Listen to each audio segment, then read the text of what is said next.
My self Priyanka Sahu. Basically मैं उड़ीसा से ही हूँ, बट 4 साल से जॉब के चलते यहाँ झारखंड में हूँ। टाटा स्टील में काम करते हैं, टाटा मेन हॉस्पिटल में as a senior staff nurse हम काम करते हैं। अचानक से मुझे पहले तो ऐसा कोई मेडिकल इश्यू नहीं था कि मेडिकल कोई दिक्कत नहीं था, बट अचानक सैटरडे 12 जुलाई को अचानक मुझे पेन शुरू हुआ पेट में। तो वहाँ जब इमरजेंसी में मेरा हॉस्पिटल में हम दिखाए तो वो डॉक्टर पेन किलर दे के पहले पेन को जैसे नॉर्मल असिस्ट करते हैं उस तरह करने लगे।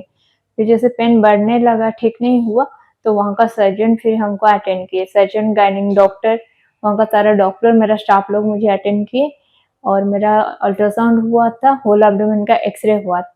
तब तक मेरा पेट में पल्परेट हो चुका था और मुझे कॉन्स्टिपेशन के चलते ही मैंने ये दिक्कत हुआ। मेरा गैस का प्रॉब्लम पहले से था और कॉन्स्टिपेशन का कोई ऐसा इशू नहीं था। और जो मुझे आज दिक्कत हुआ है वो रेयर केस में ही होता है, मतलब यंग एज लड़की लोग को, नहीं तो ज्यादातर ये प्रॉब्लम अडल्ट एज में जब होता है ज्यादातर। बट मुझे जो हुआ है तो वो और भी कोई भी यंग लड़की को कभी भी हो सकता है, बट रेयर केस में होता है, बट ये प्रॉब्लम होता ही है।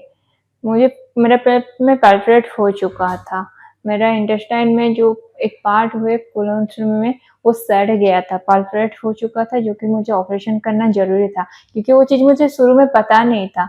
जब मेरा वहाँ का डॉक्टर पति मुझे यहाँ रेफर किए, यहाँ के जब हम एमआईसीयू में पहले इमरजेंसी में एडमिट है, इमरजेंसी में एडमिट होने के बाद तो वो हमको पूछे कि क्या इंजेक्शन मिला, क्या नहीं हुआ, सारा कुछ डिटेल्स लिए। उसके बाद कोलोस्टोमी का जो सर्जरी मेरा हुआ है अभी, वो तो पहले हमको पता भी नहीं था कि मेरा क्या हुआ है या क्या सर्जरी होगा। सर्जरी के बारे में मुझे कुछ भी आइडिया नहीं था, मुझे लग रहा था नॉर्मल पेन है, कुछ मेडिसिन होगा या इंजेक्शन होगा, उसके बाद मेरा ठीक हो जाएगा।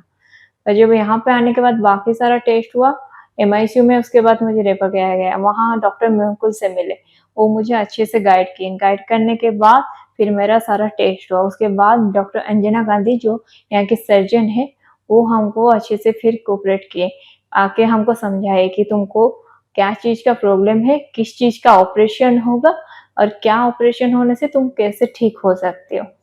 उसके बाद तो उस टाइम हाँ, हम पेन के चलते बहुत परेशान थे, फिर डॉक्टर लोग बट मुझे बहुत कोऑपरेटली समझा रहे थे और उस चीज को हम सुन भी रहे थे। जब ऑपरेशन की बात हुआ, मेरे घर में बात की, मेरे स्टाफ लोग मेरे साथ थे, मेरे साथ को मेरा फैमिली नहीं था, मेरा हॉस्पिटल का ही 2-3 स्टाफ, मेरा कलीग लोग, मेरा दोस्त लोग ही मेरे साथ थे। जब मेरा दोस्त लोग फिर मुझे साथ दिए, फिर मेरा हॉस्पिटल में पता चला कि इसका ऑपरेशन होने वाला है, तो उस टाइम फाइनेंशियली मुझे भी बहुत प्रॉब्लम हुआ था, जो कि मेरा हॉस्पिटल मुझे बहुत कोऑपरेट किया था और मेरे लिए भी डोनेशन भी किया था। ऑपरेशन के बाद 2 दिन के बाद जब एक दिन हमको लगता है मंडे शाम तक मेरा सेंस आया, बट पूरा सेंस मंगलवार तक आया। तो अचानक वो लोग भी आए थे, मेरे को कोऑपरेट किया, अनास्टेसिया से डॉक्टर आए, हमको बताए सारा चीज, क्या इंजेक्शन देंगे, तुम कितना टाइम तुम्हारा ऑपरेशन में लगेगा, क्या नहीं, वो भी सारा चीज हमको समझाए थे, डिस्क्राइब किए थे। मतलब मंगलवार मॉर्निंग को मुझे पूरा सेंस आ गया था, मंडे इवनिंग तक आया था पर उतना हमको होश नहीं था।